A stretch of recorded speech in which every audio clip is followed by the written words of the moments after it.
Good morning all of you. आप सभी का हमारे YouTube चैनल पर हार्दिक अभिनंदन। आज की इस क्लास में हम लोग यूनिट सेकेंड के एक बहुत ही महत्वपूर्ण टॉपिक का अध्ययन करेंगे, जिसका नाम है discovery of nucleus. Discovery of nucleus. Nucleus कहाँ हो पाया जाता है ये तो पता ही होगा, एटम में पाया जाता है। और इसकी खोज किस प्रकार हुई इसको समझना है। तो रदरफोर्ड का अल्फा प्रकीर्णन प्रयोग था, जिसके आधार पर नाभिक की खोज हो सकी। तो रदरफोर्ड, इसको हम रदरफोर्ड्स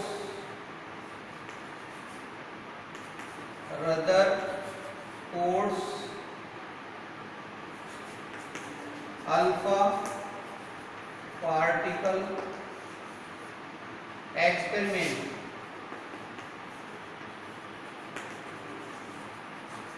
इस नाम से भी ये पूछा जा सकता है। रदरफोर्ड का अल्फा कण प्रकीर्णन प्रयोग, Rutherford's alpha particle scattering experiment.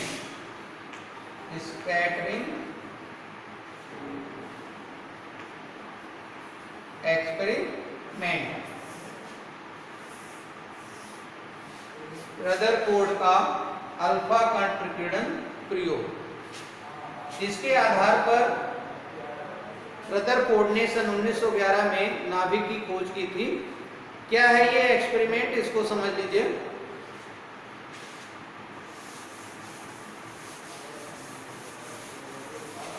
Rutherford ने एक लेड चैम्बर लिया और उस लेड चैम्बर में रेडियो एक्टिव सब्सटेंस रखा। ये है रेडियो एक्टिव सब्सटेंस। रेडियो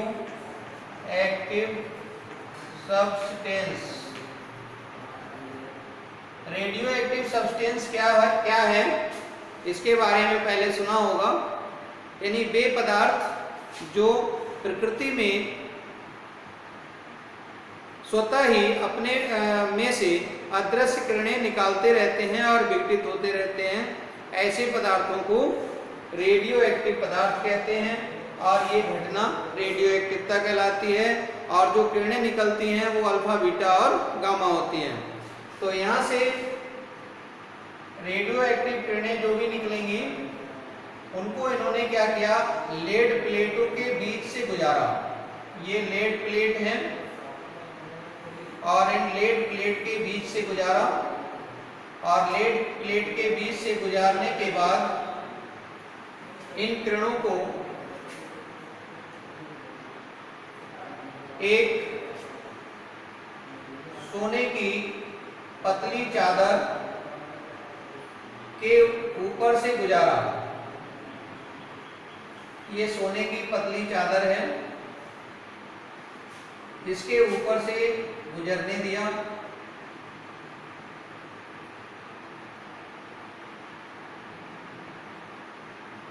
फिर ये चादर एक जिंक सल्फाइड से लेपित एक पर्दे के ऊपर गिराई।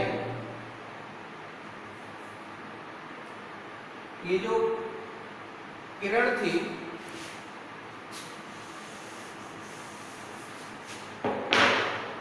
सोने की, ये जो पतली पन्नी है वो जिंक सल्फाइड से लेपित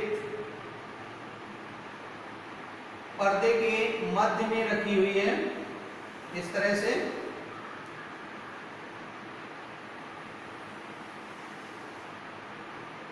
ये जिंक सल्फाइड की परत चढ़ा हुआ चारों तरफ से एक पर्दा है और इस पर्दे के बीच में रखी हुई है सोने की पतली शीट या पन्नी।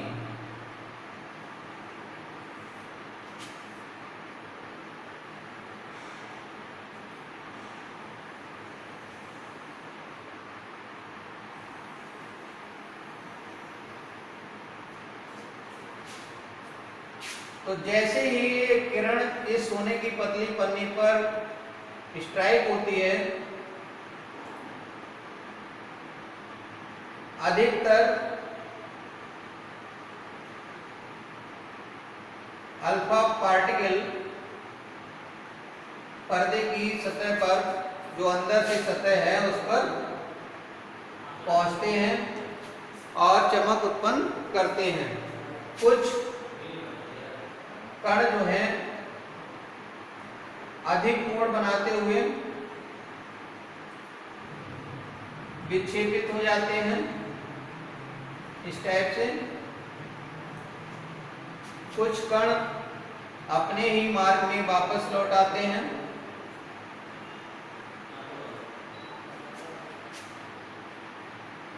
तो इस तरह से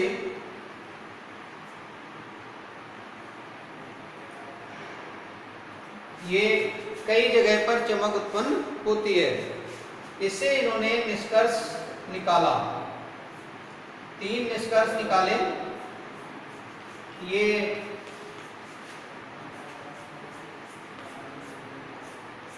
मूवेबल स्क्रीन है, घूमने वाली,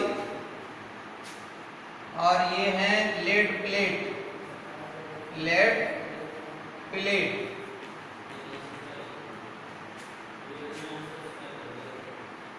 ये है गोल्ड फॉयल, सोने की पतली चादर, गोल्ड थिन फॉयल।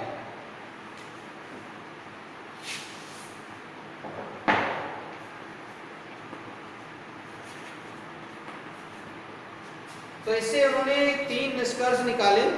एक तो ये कि अधिकांश अल्फा कण पन्नी को भेद कर पार निकल जाते हैं और सीधे पर्दे पर टकराते हैं जाके। इससे इन्होंने ये निष्कर्ष निकाला कि परमाणु का अधिकांश भाग खोखला होता है। इन्होंने बताया कि कुछ अल्फा कण अपने ही मार्ग से अधिक कोण बनाते हुए विक्षेपित हो जाते हैं। तो इससे इन्होंने निष्कर्ष निकाला कि ये अल्फा कण परमाणु के किसी ऐसे भाग के पास से गुजरते हैं जो कि धनावेशित है, और जिससे ये प्रतिकर्षित होकर के अधिक कोण बनाते हुए विक्षेपित हो जाते हैं। देखिए इस टाइप से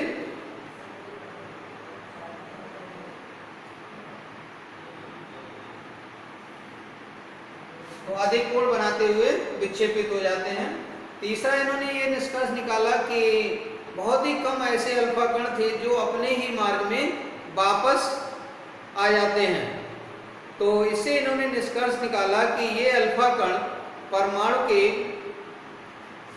एक अति सूक्ष्म, ठोस एवं सघन भाग के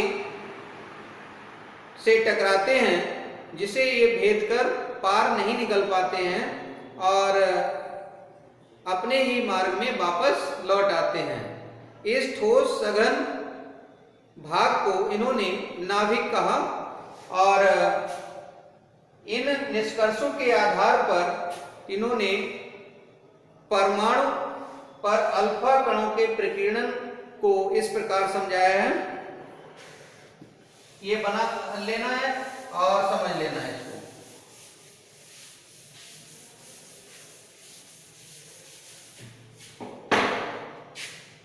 ये इस टाइप से एक इन्होंने परमाणु लिया, बीच में ये नाभिक पे प्लस चार्ज होता है,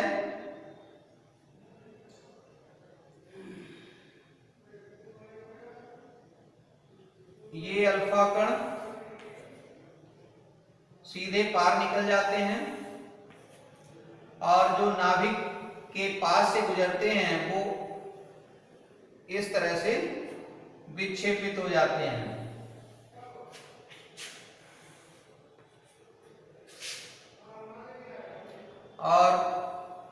कुछ अल्फा कण अपने ही मार्ग में वापस लौट आते हैं। ये इलेक्ट्रॉन है नाभिक के बाहर। तो इस तरह से इन्होंने अल्फा कण प्रकीर्णन प्रयोग परमाणु पर इस तरह से शो किया।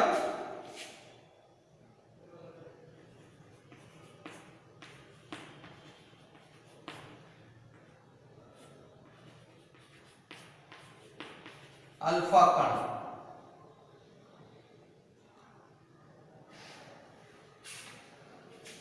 तो इस तरह से नाभिक की खोज हुई और रदरफोर्ड ने की।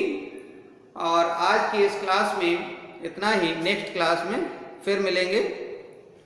That's all.